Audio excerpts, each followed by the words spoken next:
طبق قرار پرزیدنت ریاست ازبکستان از 3 فوریه سال 2025 تحت رقم 41 برای کودکان از 3 تا 18 ساله که نوگران محسوب می‌یابند خدمت نگاهبین روزانه در کشورمان مرحله به مرحله جاری کرده می شود.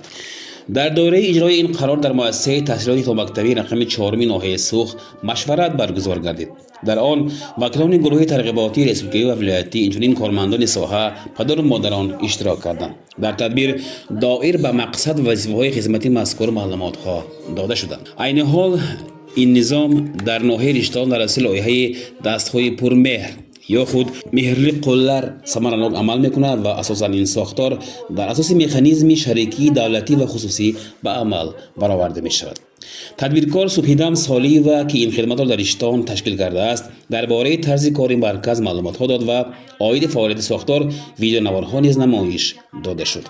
در تدبیر دیپوتات پالات قانونبراری عالی مجلس گلچهره جورایی و رهبر گروه ترغیباتی حکومت ولایت فرغانه سیاره علیم و دیپوتات کنگش ولایتی سبحان نشانوف سخن کرده تاکید نمودند که برای راه اندازی این خدمت در ناحیه سوخ نیز شرایط‌های ضروری مهیا میباشد. برای معلومات مؤسسه تعلیمی تا مکتب رقم 4 در اساس قرار پرزیدنت ریاست ازبکستان از 8 آگوست سال 2020 تحت رقم 4798 بنیاد گردیده است. در اینجا برای کودکان ناگران و دارای نقص در رشد ذهنی و روحی گروه‌های مخصوص فعالیت می‌کنند. در ساختار خدمت نگاهبین روزانه فعالیت متخصصان از قبیل دیفکتولوگ، لوگوپد، ریابیلیتولوگ، نوروپسیکولوگ به راه مانده شده است. آغاز فعالیت مرکز در دهه یکم ماه دکبر پیش بینی کرده شده است.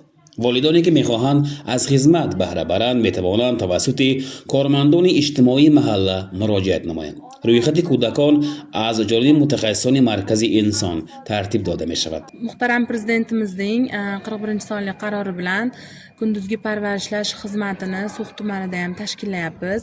Bu yerdagi bolalarda imkoniyati cheklangan emas, imkoniyati cheksiz qilib jamiyatda o'z o'rnini topishda va insonlar qatorida bemalol o'zini o'zi bemalol boshqara olishida jamoaga qo'shilish uchun jamoam bilan yordam berish uchun So'x tumaniga tashrif buyurdik. Jamoa vazifasiga defektolog, apoterapevt, sensorni integratsiya, massaj, LFK, reabilitolog shu kabi mutaxassislar shug'ullanadi. Tartibi mahalla fuqarolar yig'inida ijtimoiy xodimlar bo'ladi. Shu ijtimoiy xodimlarga aytishsa PTPK komissiyasiga ariza kiritiladi.